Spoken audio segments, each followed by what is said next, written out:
할렐루야. 우리 화요일 새벽 기도 자리에 나오신 여러분을 주님의 이름으로 환영하고 축복합니다. 이 시간 다 같이 사도신경으로 우리 신앙을 고백하겠습니다.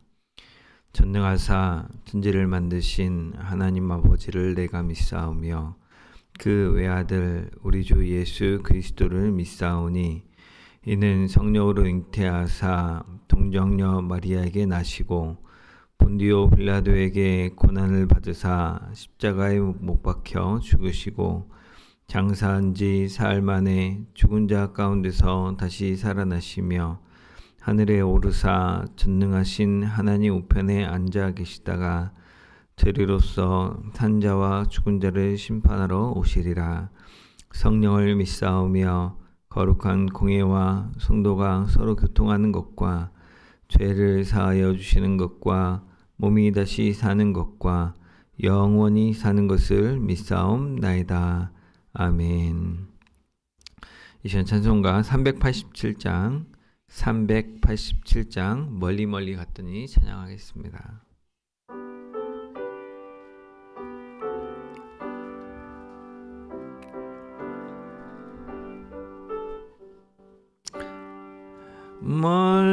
멀리 갔더니 처량하고 고나며 슬픈 고도 외로워 정처 없이 다니니 예수여 내 주여 지금 내게 오셔서 떠나가지 마시고 길이 함께 하소서.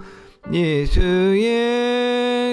내 주여 마음 아파올 때에 눈물 씻어주시고 나를 위로하소서.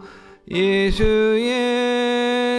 내 주여 지금 내게 오셔서 떠나가지 마시고 길이 함께 하소서.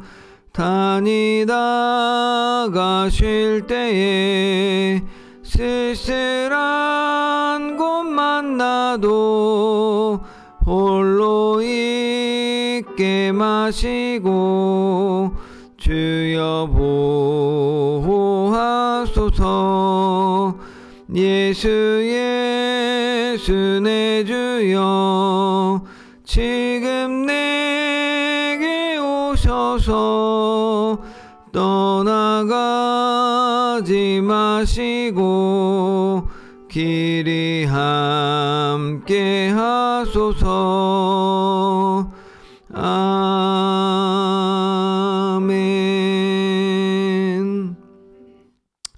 사랑하는 주님, 이 새벽 주님 앞에 나와 말씀과 기도로 하루를 시작하고자 합니다.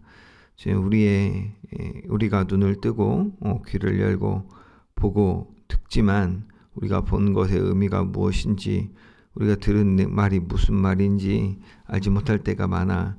오직 주의 말씀을 듣고도 읽고도 그대로 순종하지 못한 것 불쌍히 여겨 주옵소서. 이 새벽 주님 지혜를 주셔서 주의 말씀으로 우리를 가르쳐 주시고 온전히 하나님만 섬기며 거룩함으로 나아가는 우리 귀한 주의 자녀 되게 하여 주옵소서. 예수님의 이름으로 기도드립니다. 아멘. 오늘 함께 나눌 말씀은 에스겔서 41장입니다. 에스겔서 41장 말씀 처음부터 끝까지 1절부터 26절까지 다 같이 봉독하겠습니다. 그가 나를 데리고 성전에 이르러 그 문벽을 측량하니 이쪽 두께도 6척이요 저쪽 두께도 6척이라.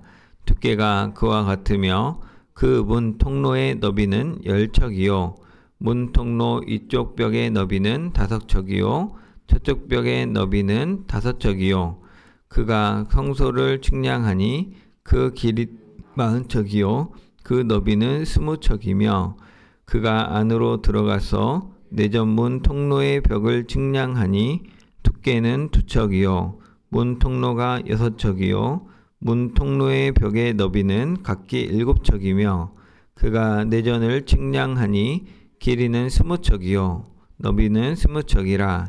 그가 내게 이르되 이는 지성소니라 하고 성전의 벽을 측량하니 두께가 6척이며 성전 3면에 골방이 있는데 너비는 각기 4척이며 골방은 3층인데 골방 위에 골방이 있어 모두 30이라. 그 3면 골방이 성전 벽 밖으로 그 벽에 붙어 있는데 성전 벽 속을 뚫지는 아니하였으며 이 두루 있는 골방은 그 층이 높아질수록 넓으므로 성전에 둘린 이 골방이 높아질수록 성전에 가까워졌으나 성전의 넓이는 아래 위가 같으며 골방은 아래층에서 중층으로 위층으로 올라가게 되었더라. 내가 보니 성전 3면의 지대 곧 모든 골방 및 지대의 높이는 한 장대 곧 큰 자로 6척인데 성전에 붙어있는 그 골방 바깥벽 두께는 5척이요 그 외에 빈터가 남았으며 성전 골방 3면에 너비가 20척 되는 뜰이 둘러 있으며 그 골방 문은 다 빈터로 향하였는데 한 문은 북쪽으로 향하였고 한 문은 남쪽으로 향하였으며 그 둘려있는 빈터의 너비는 5척이라. 서쪽 뜰 뒤에 건물이 있는데 너비는 70척이요 길이는 90척이며 그 사방 벽의 두께는 5척이더라. 그가 성전을 측량하니 길이는 100척이요 또 서쪽 뜰과 그 건물과 그 벽을 합하여 길이는 100척이요 성전 앞면의 너비는 100척이요 그 앞 동쪽을 향한 뜰의 너비도 그러하며 그가 뒷뜰 넘어 있는 건물을 측량하니 그 좌우편 회랑까지 100척이더라. 내전과 외전과 그 뜰의 형광과 네운 통로 벽과 닫힌 창과 3면에 둘러있는 회랑은 문 통로 안쪽에서부터 땅에서 창까지 널빤자로 가렸고 창은 이미 닫혔더라. 문 통로 위와 내전과 외전의 사방 벽도 다 그러하니 곧 측량한 크기대로며 널판자에는 그룹들과 종려나무를 새겼는데 두 그룹 사이에 종려나무 한 그루가 있으며 각 그룹에 두 얼굴이 있으니 하나는 사람의 얼굴이라. 이쪽 종려나무를 향하였고 하나는 어린 사자의 얼굴이라 저쪽 종려나무를 향하였으며 온 성전 사방이 다 그러하여 땅에서부터 문 통로 위에까지 그룹들과 종려나무들을 새겼으니 성전 벽이 다 그러하더라. 외전 문설주는 네모졌고 내전 전면에 있는 양식은 이러하니 곧 나무 제단의 높이는 3척이요 길이는 2척이며 그 모퉁이와 옆과 면을 다 나무로 만들었더라. 그가 내게 이르되 이는 여호와 앞에 상이라 하더라. 내 전과 외전에 각기 문이 있는데 문마다 각기 2문짝 곧 접는 2문짝이 있어 이 문에 2짝이요 저 문에 2짝이며 이 성전 문에 그룹과 종려나무를 새겼는데 벽에 있는 것과 같고 현관 앞에는 나무 디딤판이 있으며 현관 좌우편에는 닫힌 창도 있고 종려나무도 새겨져 있고 성전의 골방과 디딤판도 그러하도다. 아멘. 오늘 읽은 에스겔 41장은 어저께 살펴본 에스겔 40장에 이어서 이제는 좀 더 좁혀져서 성전과 성전에 있는 성소와 지성소, 좀 어렵게 내전, 외전 이렇게 해서 조금 익숙치 않은데 그런 성소, 지성소 이 부분을 살펴보고 또 성전 뒤에 뜰에 있는 성전 말고 성전 뒤에 있는 서쪽 뒤에 더 있는 건물 한 채를 또 잠깐 소개를 하고 또 그다음 성전 주변에 이렇게 붙어 있는 골방들, 통로들 이것들을 소개합니다. 이게 한 번 읽고 이게 딱 잡히시는 분들이 있을지도 모르지만 저는 한 번 읽고서는 도저히 안 되겠고, 또 개역개정 성경만 가지고 조금 어려워서 다른 한글 성경이나 영어 성경을 좀 참조하시면 그래도 어렵지만 하고 좀 찾아보니까 좋은 자료들이 많이 있긴 합니다. 근데 유튜브를 보니까 조금 우려가 되는 건 좀 극보수 근본주의 쪽으로 가면 이 문자를 중요하게 여기잖아요. 그래서 그분들은 그림을 성전을 잘 그렸습니다. 근데 그분들끼리 사실 의견이 일치가 안 돼요. 왜냐하면 이걸 정말 무슨 뜻인지 잘 모르니까. 제가 이따가 설교하겠지만 보기는 보아도 듣기는 들어도 이게 무슨 말인지 알기가 쉽지 않습니다. 이게 무엇을 가리키는지 조금 지시 대명사로 되어 있기 때문에 그게 뭔지 정확하게 규명하는 건 어려운데 그걸 다 완벽하게 설명하려고 많은 시도들을 했구나 싶습니다. 근데 어제도 말씀드렸지만 이거를 너무 여기에다가 하나하나 영적인 의미를 다 부여하기 시작하면 물론 의미가 있겠죠. 근데 그걸 너무 다 부여하다 보면 이제 자기들만 아는 세계가 생깁니다. 그래서 그런 건 조금 위험할 수 있으니까 잘 분별하고 보시면 좋겠습니다. 어쨌거나 오늘 본문 1절부터 좀 보면 어제 반복된 표현이 딱 나오죠. 또 그가 나를 데리시고 인도 성전으로 데려가 이끄시는 거죠.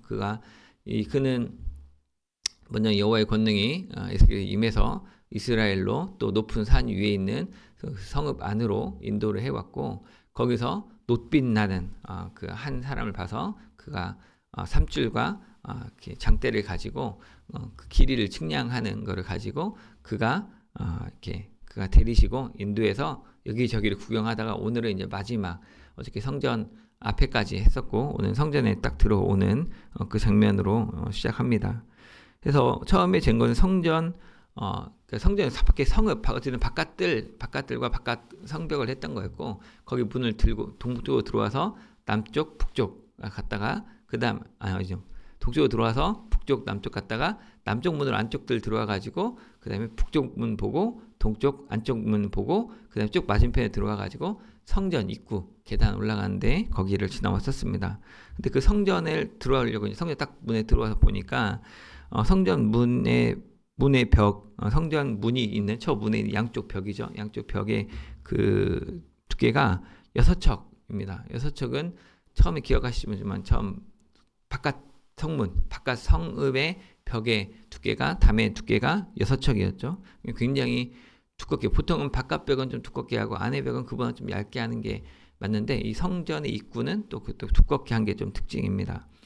그리고 그 문의 통로도 10척이면 5m 정도의 긴 통로를 만들어 가지고 성전 들어가는 길이 한 그 정도 5m 정도 냈습니다. 그리고 이게 10척이 되고 통로 이 옆으로가 10척 5m 정도 되고 양쪽 벽도 5척 해서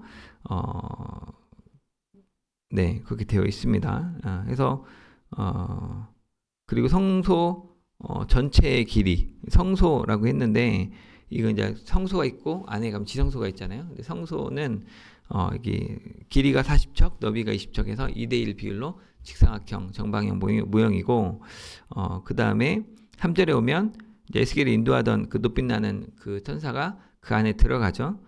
그 길이와 너비를 측량하는데 그 내전 그 지성소로 가는 입구의 그 문의 두께, 이 문의 두께가 2척 1m 정도 되고요. 그다음에 문의 통로 옆에 문 두짝 열리는데 이 너비가 6척, 그리고 문 좌우에는 7척 해서 전체가 20척이 딱 맞습니다. 그렇게 돼서 그 안에 지성소 내전은 가로 세로가 20척씩 둘 다 10m씩 정사각형 형태로 되어 있었다라고 합니다.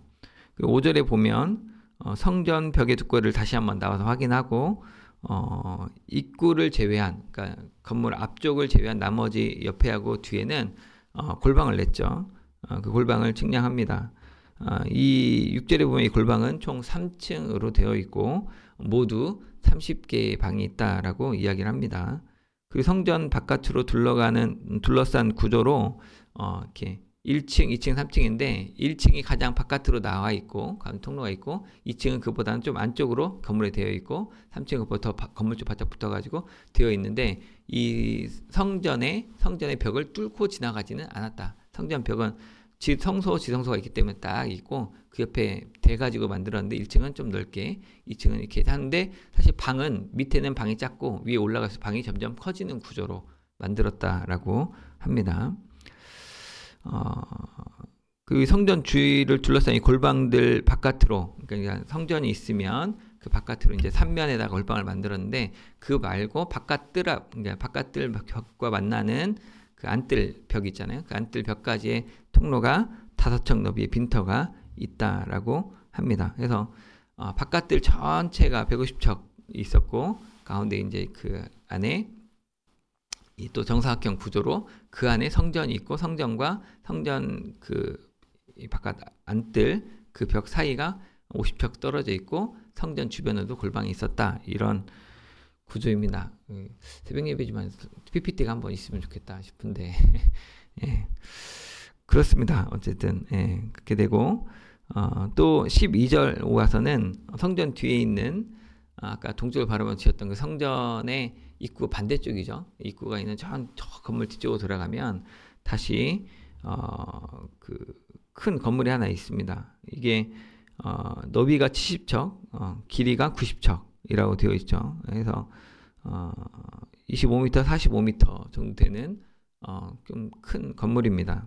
근데 이게 뭐 하는 건물인지는 용도는 전혀 알려져 있지가 않습니다. 예전 솔로몬 성전과 비교해도 그때는 언급이 전혀 없던 거라 이게 없었는데 새로 생긴 것 같은, 새로 생긴 뭔가 의미가 있을 텐데 그 의미는 알려주진 않고 이런 게 있고 그거를 측량해서 그것만 치수만 알려줍니다. 그래서 이따가도 하겠지만 이 용도에 대해서 많은 추측들을 합니다. 근데 그 추측들은 추측일 뿐이죠.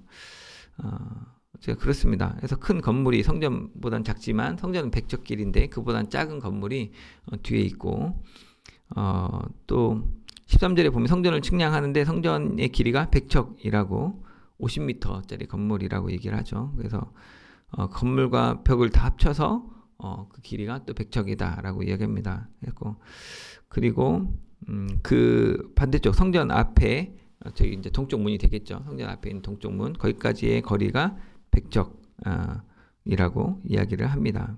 그 성전 너비도 100척, 이 앞에 성전 앞에 공터도 뜰도 100척. 그래서 정사각형에 정사각형 안 되죠. 옆에도 있으니까. 근데 이 구조가 여기 옆에는 전체로는 200척이 되겠죠. 성전 앞에만 100척, 옆에까지 50척, 50척에서 100척, 총 200척이 되고 이 성전과 동쪽 문까지가 100척 이렇게 됩니다. 15절에 오면 이제 뒤에 뜰 넘어 있는 건물도 측량한다라고 하는데 이게 이제 좀 어렵죠. 뒷뜰 넘어 있는 건물을 아까 얘기했던 서쪽 뒤에 있던 그 건물이라고 보는 학자들도 많이 있는데 또 그게 아니다라고 설명을 하는데 그 뭔 건물이냐 정확하게 모르는 분도 많이 있습니다. 저도 잘 모르겠습니다.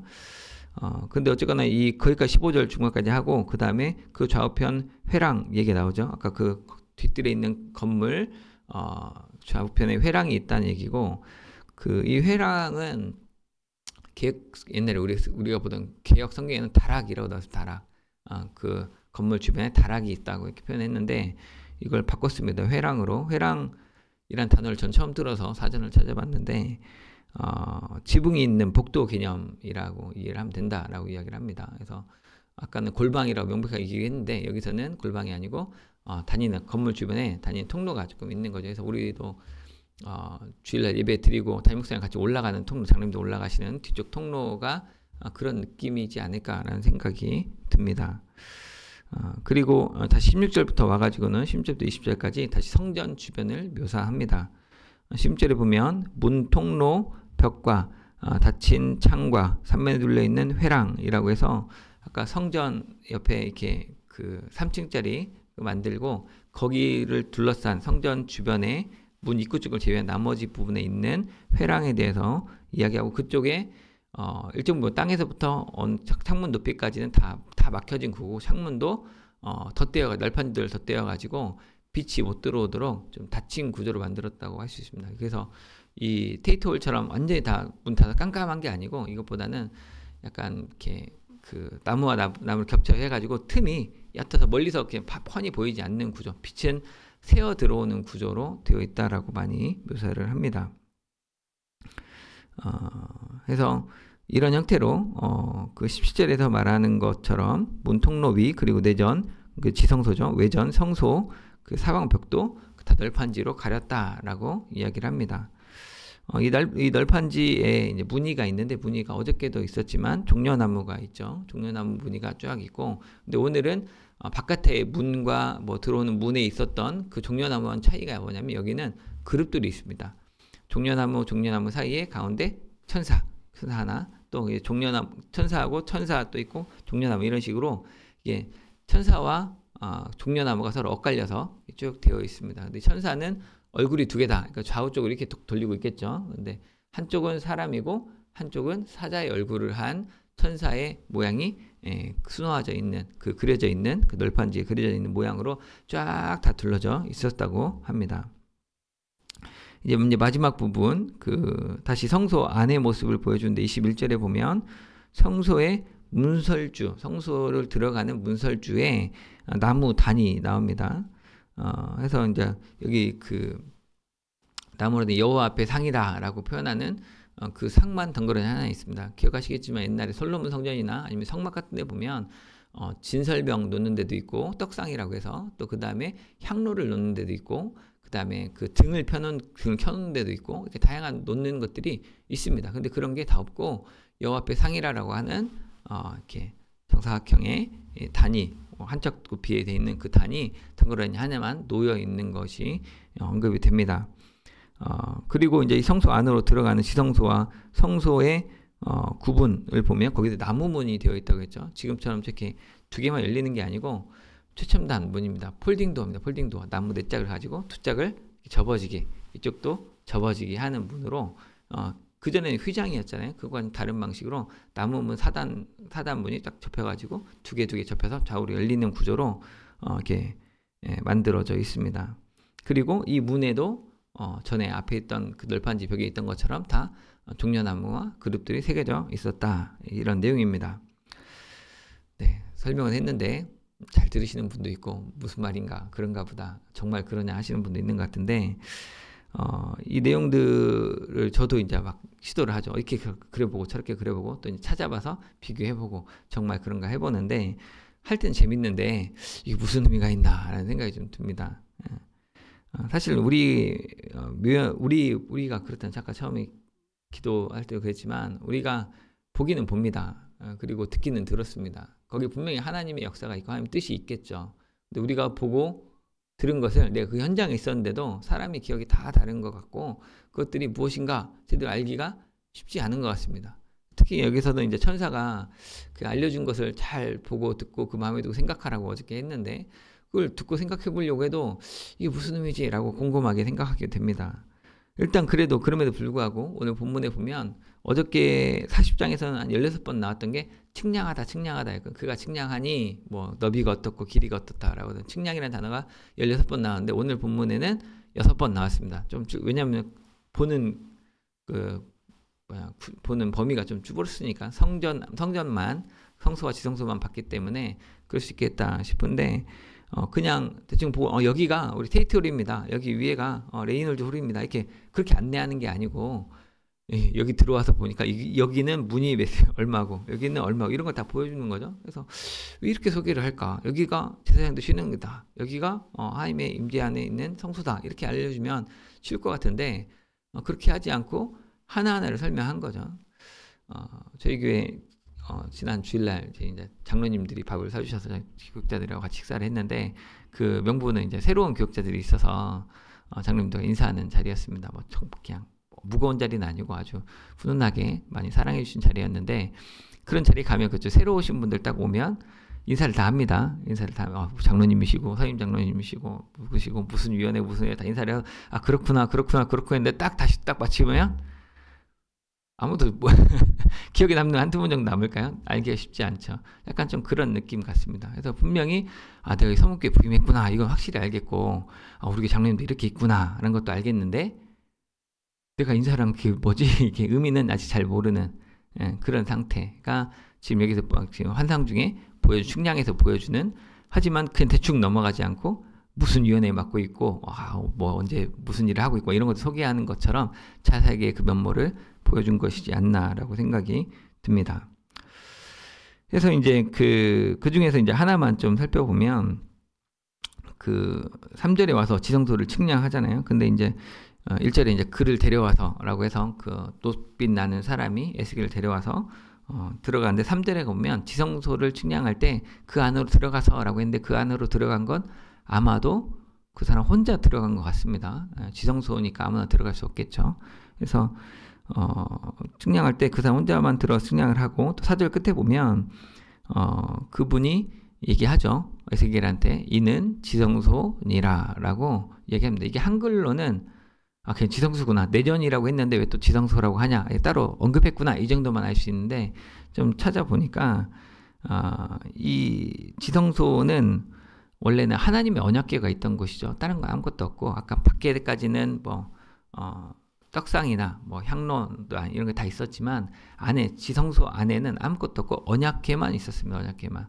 그 안에는 뭐 아론의 쌍난 지팡이, 모세의 쌍난 지팡이, 그 다음에 그 뭐죠? 만나 그죠 담겨 있고 그 다음에 십계명 돌판이 들어있는 그 언약궤였죠. 그래서 그 언약궤가 있었는데 그것이 지성소였죠. 근데 여기서는 들어갔더니 가로 세로 정방향으로 100규빗만 된다고 100척이라고 얘기했지 아무것도 있는 기구가 안 나오는 거죠. 성소에 있는 여호와 앞에 상 덩그러니 하나만 있고 성소 안에 다른 기구들도 없고 지성소는 텅 비었고 이렇게 보여준 겁니다. 이게 왜 없을까? 근데 이 지성소라는 말도 열왕기상 6장에 이제 솔로몬 성전이 나오거든요.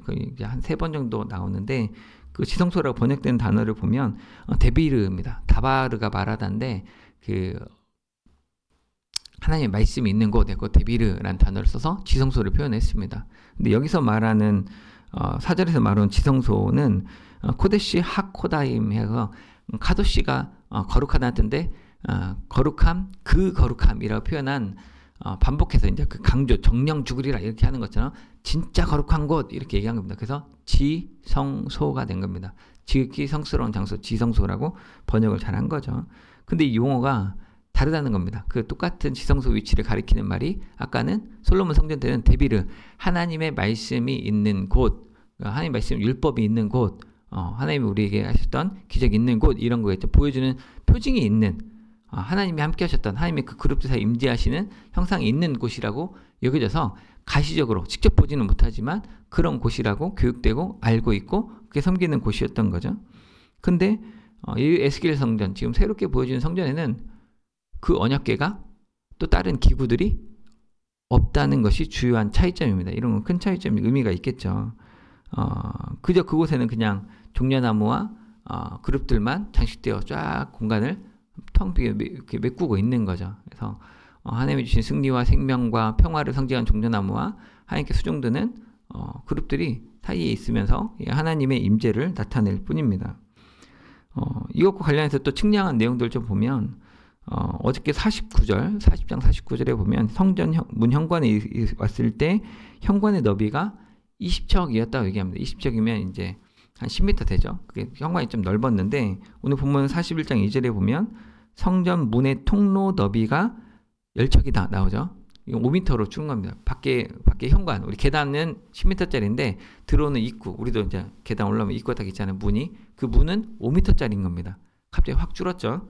그리고 그 다음 3절에 보면 내전, 그러니까 지성소로 들어가는, 그러니까 성소 아까 문이 지금 그 10척이고 그 다음에 거기서 지성소로 더 들어가니까 당연하지만 문이 더 줄어들죠. 여기서는 6척으로 줄어듭니다. 3m로 줄어드는 거죠. 그래서 10m짜리 현관에서 성소 들어갈 때는, 건물로 들어갈 때는 5m짜리, 그리고 그 안에 지성소 들어갈 때는 3m짜리 문이 점점 좁아집니다. 하나님께 나아가는 문이 점점 좁아진다는 거죠. 근데 거기에는 하나님을 상징하던 어떤 물건도 놓여있지 않다. 이게 새롭게 만들어질, 하나님이 회복시켜줄 성전의 모습이다는 겁니다. 여기서 아까 예전에 언약궤가 있던 데비르라고 했던 말씀, 하나님이 주신 율법이 하나님을 상징하고 있었는데 이제는 그걸 상징하는 것이 아무것도 남아있지 않습니다. 그 얘기는 뭐 새로 만들어진 성전의 말씀이 안 중요하다는 거냐? 전혀 그렇지 않습니다. 오히려 말씀이 곧 성령이기 때문에 영과 진리로 그게 곧 우리 말씀 가지고 예배 드린다는 거니까 중요한데, 여기서 이 솔로몬 성전과 에스겔 성전이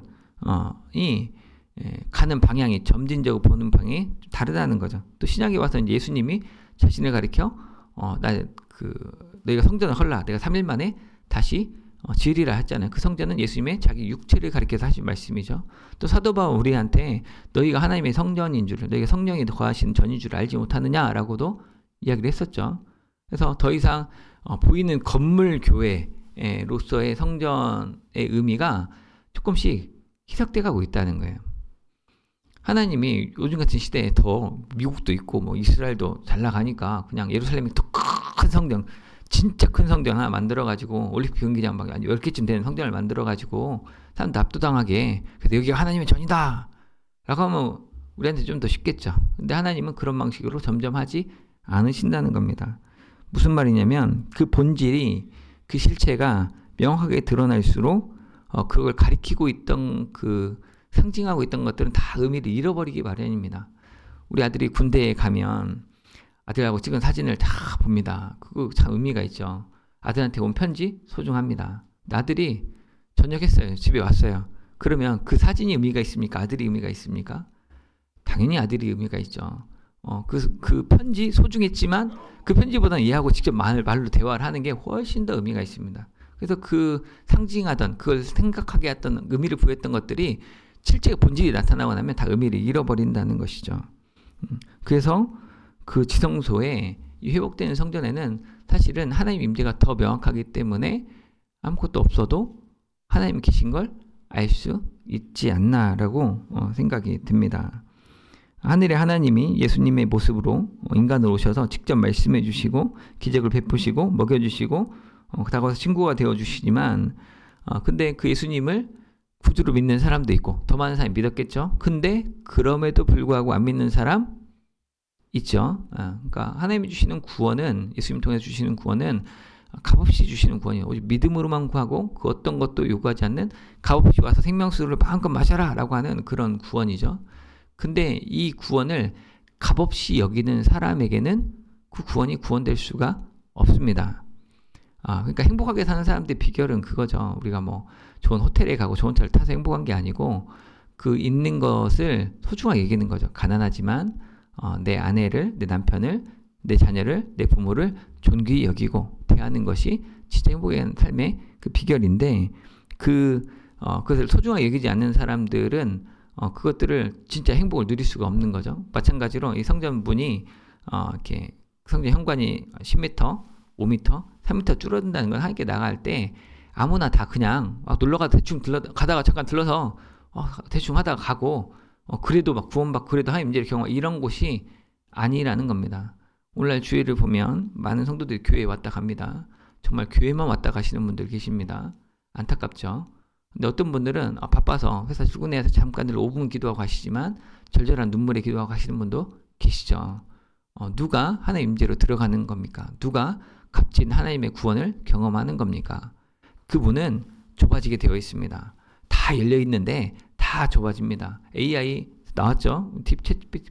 딥시크 막 나왔는데 그런 거 보면 다 문이 다 열렸죠. 다 공짜입니다. 다 누구나 쓸 수 있습니다. 근데 그럴수록 차이는 더 엄격하죠. 그래서 실제로 하나님의 구원의 문은 막혀 있지 않지만 아무나 대충해서 들어가는 곳은 아니더라라는 의미가 있지 않나 싶습니다.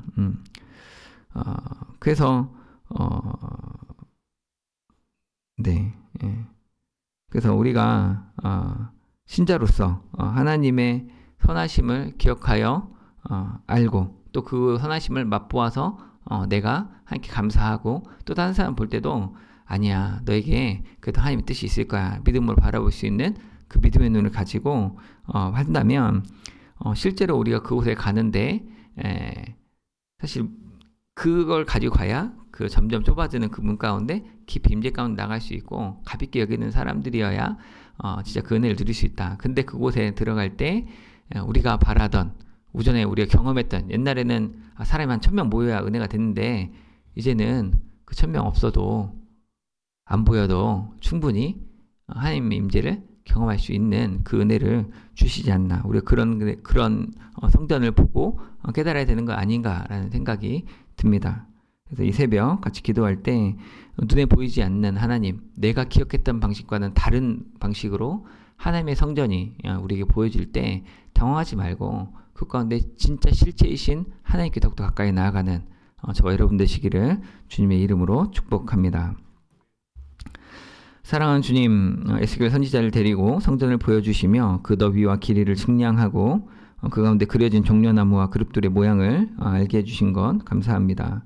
그 안에 주님의 임재하시는 지성소에 나아가는 길이 점점 좁아드는 것, 또 좁아들어서 함부로 하나님께 나아갈 수 없음을 또한 보았고, 또 그럼에도 우리가 믿는 믿음이 눈에 보이는 어떠한 것들에 매여서 하나님 믿노라 하고 그 엉뚱하게 살아가지 않도록 그 실체 되신 예수님의, 실체 되신 하나님의 또 우리에게 성전 삼아 주신 것 기억하게 하신 것 감사합니다. 주여 우리에게 은혜를 주셔서 눈에 보이지 않는 하나님을 믿음으로 보게 하여 주시고 절제함으로 경건함으로 하나님을 섬김으로 점점 좁아지는 주 앞에 나아가는 길을 기쁨으로 사모함으로 예수님을 따르는 제자의 심정으로 나아가는 저희 서문교회 모든 성도 되게 하여 주옵소서. 주님 감사합니다. 예수님의 이름으로 기도드립니다. 아멘. 이 시간 주신 말씀 생각하며 함께 기도하기 원합니다. 하나님이 우리를 부르실 때 각자 인생 가운데 주님의 이전에 주셨던 은혜가 소중합니다.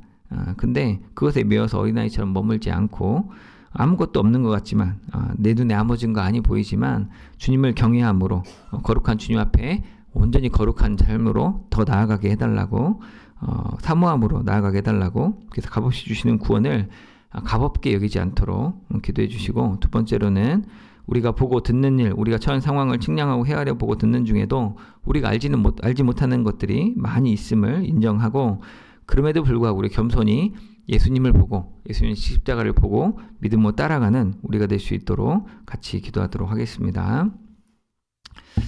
사랑하는 주님 아버지 감사합니다. 이 새벽 우리에게 예수의 성전을 또 보여주시고 그 가운데 성전의 성소와 지성소가 어떠한지, 또 그 가운데 새겨진 무늬가 어떠한지, 또 그곳에 있는 기구들이 무엇인지를 보게 하시니 감사합니다. 하나님 우리를 부르실 때 각자 인생 가운데 또 그 가운데 예전에 알고 있던 은혜가 분명히 있습니다.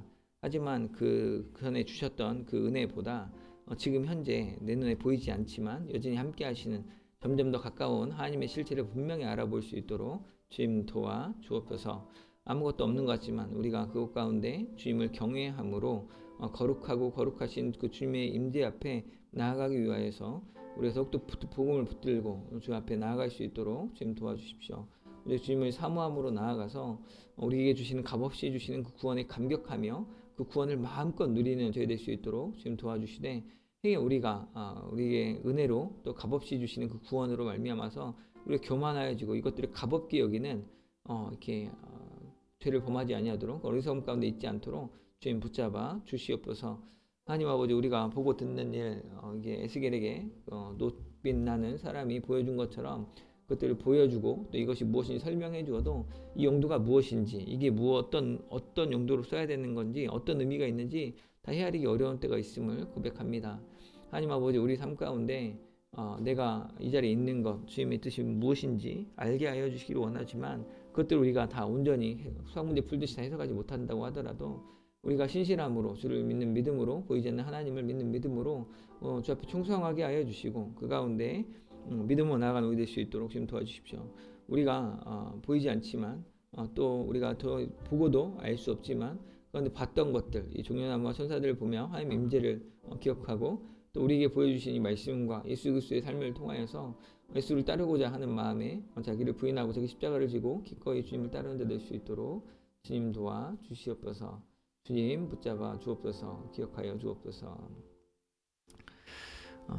화요일은 교회를 위해서 기도하는 날입니다. 기도할 때 그 표어를 놓고 그리스도 예수 안에 있는 생명의 성령의 법으로 사는 삶을 살게 해달라고, 오직 성령을 따라 믿음을 살게 해달라고 기도하고, 그 다음에 주님께 세워주신 우리 교육자들과 중직자들을 위해서 기도해 주시기 바랍니다.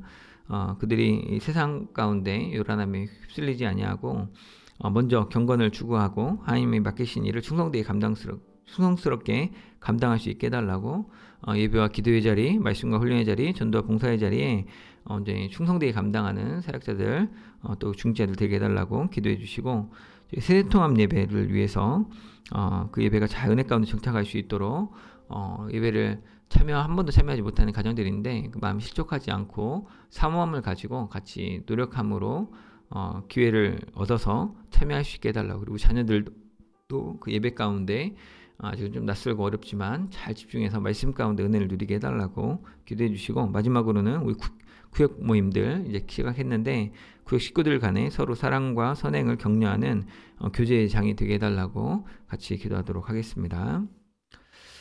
사랑하는 주 아버지, 시간 주 앞에 기도합니다. 이 시간 교회를 위해서 기도합니다. 우리 교회 가운데 2025년도 그리스도 예수 안에 있는 생명의 성령의 복으로 사는 삶, 살기를 소원하는 마음으로 뼈를 정하고 나아갑니다. 아니, 우리가 이 세상 안에 있는, 우리 안에 있는 죄와 사망의 법에서 절망하고 낙심하며 쓰러지지 않게 주님 붙잡아 주시고, 죄와 사망의 법에서 우리를 해방하는 그리스도 예수 안에 있는 생명의 성령의 법을 사는 자 될 수 있도록 주님 도와주시옵소서. 내 어떤 심리적인 평안함이나 나의 어떤 부요함, 어떤 권력 때문에 평안한 것이 아니라 그리스도 예수 안에 있는 생명의 성령의 법이 나를 어떤 물질과 어떤 성공과 어떤 관계들로부터도 자유롭게 하며 나를 온전히 온전케 하며 하나님의 자녀로 소금과 빛된 삶을 살게 할 수 있는 그런 능력이 나오는 줄 믿습니다. 우리가 그리스도 예수 안에 거하는 우리가 될 수 있도록 그 생명의 성령의 법이 내가 결단과 의지를 넘어서는 하나님이 나를 붙들어 주셔서 예수님 나의 주라 고백할 때, 그 사랑할 때 내 안에 변화되고 주님께 변화시켜 주셔서 부드럽게 하시는 새 마음으로 오늘 행하는 저희 될 수 있도록 주님 도와 주시옵소서. 또 주님께 세워주신 우리 교육자들 위해 기도합니다. 우리 사랑하는 담임 목사님과 이찬 목사님, 박충원 목사님, 또한 우리 구성현 전사님, 이명철 전사님, 또한 이재근 목사님과 아버지만 이창준 목사님 좀 기억하여 주셔서 7명의 교육자들이 오늘 주님 앞에 부름받고 하나 되게 하신 것처럼 우리가 지혜를 모아서 그 능력을 잘 발휘하여서 주신 사명, 또 부르신 교회 가운데 오늘 충성할 수 있게 하여 주시옵소서. 또 우리 사랑하는 장로님들과 12명 장로님들, 10장로님 기억하여 주셔서 이분들을 통해서 교회가 오늘 든든히 주의 교회로 서갈 수 있도록 좀 도와주십시오. 우리가 수적으로나 어떤 질적으로도 점점 성장하는 교회 될 수 있도록, 더욱더 주님 앞에 기쁨되는 교회 될 수 있도록 우리 자신을 돌아보아서 우리의 부족함을 반성하고 또 주님 앞에 기쁨되기 위해서 힘쓰는 교회 될 수 있도록 우리 장로님들과 또 안수 집사님들, 또 권사님들 좀 기억하여 주셔서 우리 교회에 있는 수백 명의 직분자들이 온전히 함께 모여서 기도할 때, 함께 예배할 때, 그 말씀의 자리를 지킬 때 이 교회가 부흥할 줄 믿습니다. 사람들이 눈에 보이는 가시적인 부흥보다 그걸 넘어서 정말 하나님 앞에 우리의 삶을 의탁하고 또 하나님이 우리를 인도하시는 귀한 능력을 경험하는, 하나님이 내가 내 힘을 보살피고 내 삶을 지켜지는 삶이 아니라 하나님이 인도하시는 삶을 경험할 수 있도록 주님 도와 주시옵소서. 주님 아버지, 세통합 예배와 구역 예배도 기억하여 주셔서 주께서 원하시는 모습 귀한 예배 될 수 있도록, 귀한 구역 될 수 있도록 주님 붙잡아 주옵소서. 교회를 위해서 한 번 더 기도하겠습니다.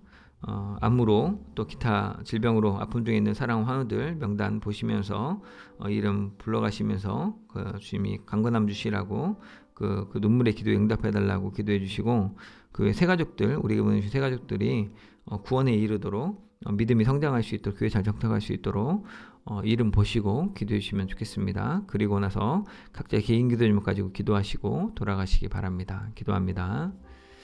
사랑하는 주님 아버지, 시간 주 앞에 기도합니다. 우리 사랑하는 환우들이 있습니다. 우리 김정진 집사님, 김민숙 권사님, 지금 은혜를 베풀어 주옵소서. 우리 김미철 집사님과 박근부 장로님, 강건함을 주신 것 감사합니다. 더욱더 강건케 하시고 정말 든든히 서가는 저희 귀한 장로님 집사님 될 수 있도록 도와주십시오. 우리 성탄 집사님, 태춘자 집사님, 최성래 집사님, 김건수 집사님 지금 기억하여 주십시오. 하나님 아버지, 이들의 삶 가운데 하나님을 예배하고 하나님 기억할 때 주님 위로함을 주시고 정말 생기를 부어주셔서 우리를 온전케 하고 우리를 다시 살아나게 하는 성령 하나님의 귀한 놀라운 역사가 있게 하여 주옵소서. 그 생기를 불어넣어서 생명이 되게 하시는 그 주님께서 다시 한번 우리에게 성령 하나님을 통하여서 우리 안에 생기를 얻게 하셔서 진정한 생명의 기운으로, 생명의 역사로 이 일을 감당할 수 있도록 주님 도와 주시옵소서.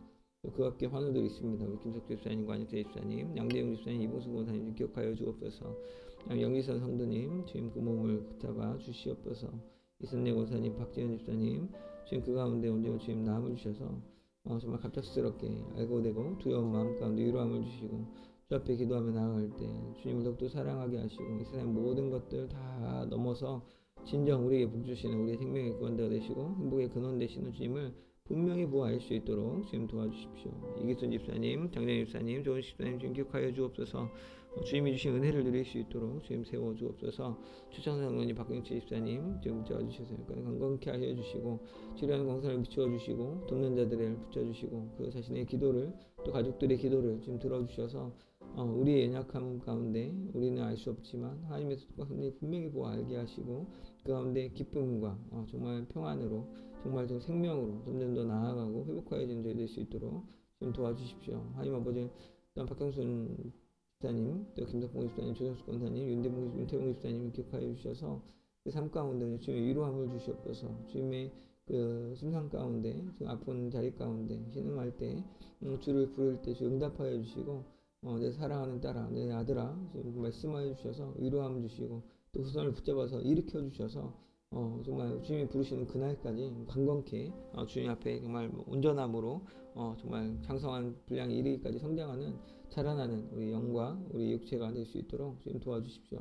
우리 정원재 집사님, 함다희 집사님, 박덕권 집사님 좀 기억하여 주셔서 그 치료받는 환경 가운데 좀 남을 주시고 주님 아버지 새 힘을 더하여 주시고 새살이 돋게 하시고 정말 이것들이 온전하게 우리가 인간적으로 의학적으로 많은 설명하고 이해하고 좋지하지만 그 너머에 주님이 참 생명의 주관자 되시고 인생의 주관 되시는 주인 되시는 주님께서 일들 가운데 주께서 가지신 그 뜻을 온전히 헤아려 알게 하시고 보고 들은 것을 마음에 품고 생각하여 보는 저희 될 수 있도록 정말 하나님의 은혜를 알고 하나님의 그 선하심을 우리가 분명히 보아 알 수 있는 저희 될 수 있도록 주님 도와 주시옵소서.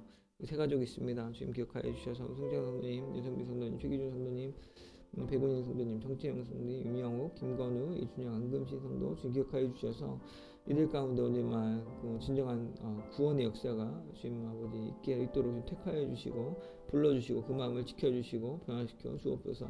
합당한 믿음을 갖게 하여 주셔서 말씀과 기도로 주 앞에 거룩하여지는 이들 될 수 있도록 도와주시고 오늘도 홀로 생활하지 아니하고 이 교회 가운데 우리 잘 웰컴하고 같이 심레이트돼서 언제만 그 가운데 우리가 하나 되는 교회 될 수 있도록 한 몸 된 교제를 누리는 저희 교회 될 수 있도록 주님 도와 주시옵소서. 아버지 정말 주님 붙잡아 주옵소서. 주님 아버지 도와주옵소서. 주님 아버지 사랑하는 분들 지금 축복합니다. 사랑하는 하나님 주님 축복합니다. 주 앞에 교훈을 누리게 하여 주옵소서. 주의 뜻을 보게 하여 주옵소서. 그 의미와 그 생명을 보게 하셔서 께서 원하시는 모습이 분명히 드러날 수 있도록